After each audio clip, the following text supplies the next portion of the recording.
mooyaane 45 sanadood bal waxa la soo sheegaa maxamed kaahin oo cid ku dayay. السلام عليكم ورحمة الله وبركاته. ملك السؤال دون كجوكتان دمانتي waxa ku salaamantii salaanta islaamka. waxa aan doonayaa inaan hal iyo laba ka nidhaahno dagaal shalay toole ka dhacay Laascaanood dhinaca galbeed iyo khasaarihiisii. waxaynu inta raacinaynaa maxamed kaahin oo si toos ah xisbigii kulmiye loogu wareejiyay maanta iyo Muuse Biixi madaxweyne Muuse Biixi oo xilkii iska qaaday ma garanaysaa meel saaray xilka gudoomiyenimada xisbiga meel saaray ayaan doonaa hal iyo laba inaan ka nidhaahno. waayahay waxaan ka codsanayaa haddaad Facebook ka daawanayso weli falowdi waad igala fadhidaan halka soo falow garay haddaad YouTube ka daawanayso channelka subscribe saar comment-kana insha Allah wixii reegaaga ku reeb. waayahay waxaynu ku horeynaa xagga xisbiga kulmiyeen ku horeynaa horta Burco waxa loo tagay wax kala ma ahayn shirka marka laga yimaado isxaal wareysiga marka laga yimaado oo wax badan baraha bulshada ka arkaynay waxay ahayd in maxamed kaahin xisbiga lagu wareejiyo doorashada 2024 Soomaaliland ka qabsoomaysana uu madaxtinimada u tartamo baashu waa intaas ahayd dhalinyar badan waxa lagu wareeriyay war ninkan waa gudoomiye la leeyay waa baaba war horta xisbiga kulmiye waa xisbi xaakim waxa weeye yaan la idin darandarin indhaha la idin darandarinaya hada doorashada ururada lagu tuuranaya laba iska soo baxaya kadibna waxa lagu leeyahay ka gudoowa hadda isla markaas murashax la isku bedelayaaba marka inta yar ee doorashada ururadu aanay qabsoomin ay baasha qaabka lagu wado gudoomiye yahay marka doorashada ururadu dhamaatana waa murashax baasha horta yaan la idin qaldine saa ogaada. waayahay madaxweyne Muuse Biixi waxyaalo badan buu ka hadlay horta difaaca qaranka uu ka hadlo aad buu uga hambalyeynaya aad iyo aad bay u fiican tahay in difaaca qaranka la isugu dubnaado mucaarad iyo muxaafid ba isaga qulisna afkiisa waa ka sheegay sida oo kale asna waxa horta hal midna Muuse Biixi maanta uu cadeystay waxa uu cadeystay Muuse Biixi in uu marka la yiraahdo dadkan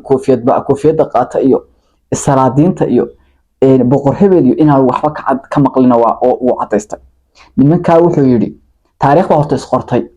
nimanka wuxuu yiri waxa xalisan qoysaska xaliya iyo caruurtooda kala xaliya ayuu yiri meeshan dastuur ba wax laga qaadiyaa sharciga aynu qoranay sida uu dhigayo ayaan ku soconayaa ee ma igula soconaysaan haddii ay igula soconayna waa idin la dagaalamaya waliba soo hada isaga hadalkiisa yiri oo waxa uu yiri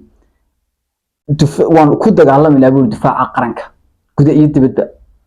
way macnaheedu tahay qofka soo dastuurka soo xadgudba inoo yaala waan la dagaalamaya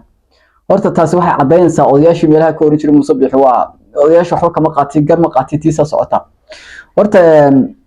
isaga tiisa socota ma oran laakiin dastuurka socota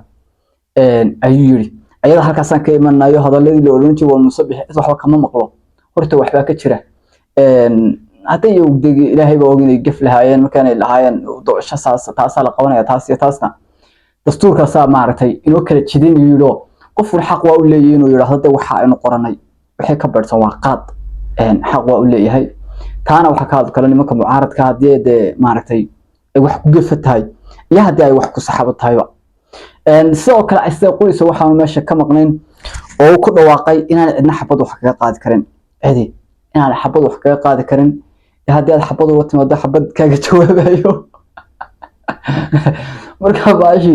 ninkaas waa adkeeyo horta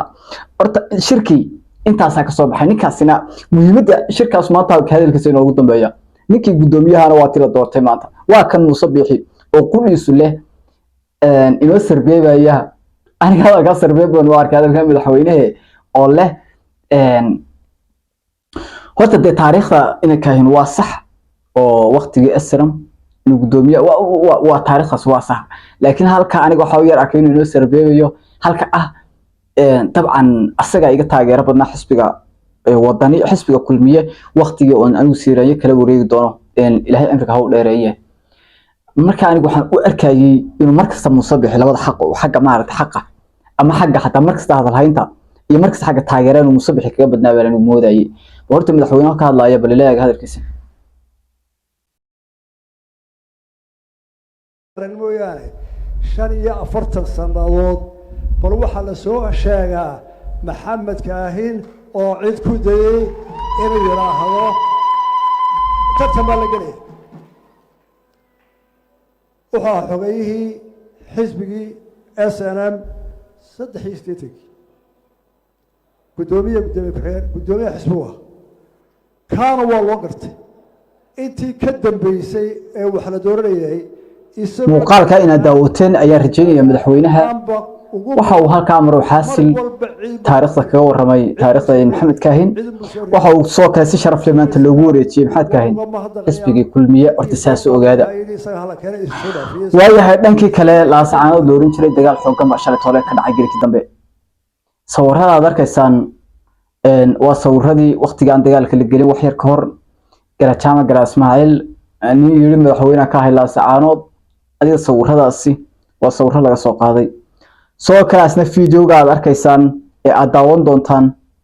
waxa weeye fiidiyow waqtigii dagaalku socday iyo inta ay ciidanku isku jireen labada hub ee kala dambeeya waa hubkii Somaliland iyo ciidankii kale way meeshaas waxa ka dhacaysan xogta ku haya dhimasho fara badan baa ka dhacday meesha dagaal shalay waa dhacay meesha ciidan kastaana halkiisii ayuu ku sugan yahay goobtiisii weerarkana waxa iska lahaa dhinaca garaadada waayahay sida oo kale ayana waxa jirta in garajaamac gara Ismaaciil garajaamac garaad Cali waa asagana bilaabay inuu u baxo meelihii miyadaha oo soo ururinayo ciidan cusub kaasoo qabiil kasta la leeyahay ciidankan waxa uu halka ka leeyahay saa arkay magaalo dhismaysu yimi soo hadalkiisa iga muuqata waxa uu yiri tan inaga laabaniyo tan inaga laabo ina mariya kaalay gala ciidanka gala bal hota hadalka garajaamac garaad Cali ay la daawado kan